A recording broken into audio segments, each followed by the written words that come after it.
सीता जे बैठी हैं पंचवटी में, अरे हिरना पे पड़ी गई नजर रे ललनवा। अरे हिरना पे पड़ी गई नजर रे ललनवा। सीता जे बैठी हैं पंचवटी में, अरे हिरना पे पड़ी गई नजर रे ललनवा। ऐसन हिरना कतहु नाही देखले, अरे लैया वो हिरना पकड़ी रे ललनवा। अरे लैया वो हिरना पकड़ी रे ललनवा। ऐसन हिरना कतहु नाही देखले, अरे लैया वो हिरना पकड़ी रे ललनवा। रामायण में जब देरिया भई है, अरे सीता जे बोलै बिरही बोल रे ललनवा।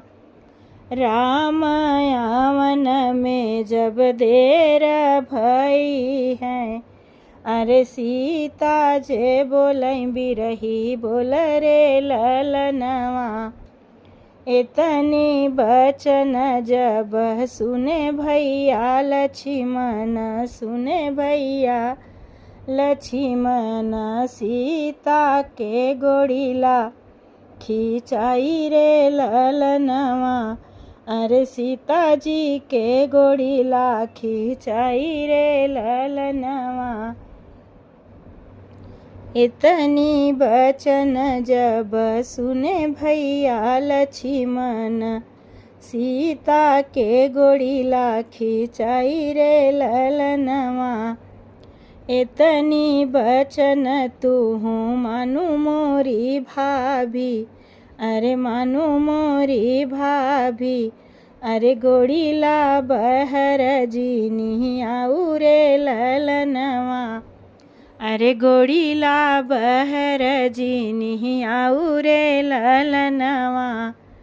भेष बदली जब आवै रावणवा, अरे सीता के हरि लई जाई रे ललनवा। अरे सीता के हरि लई जाई रे ललनवा। भेष बदली जब आवै रावणवा, अरे सीता के हरि लई जाई रे ललनवा। सीता खोजत राम लंका जे पहुँचे, अरे रावण का तोड़े अभिमान रे ललनवा। अरे रावण का तोड़े अभिमान रे ललनवा।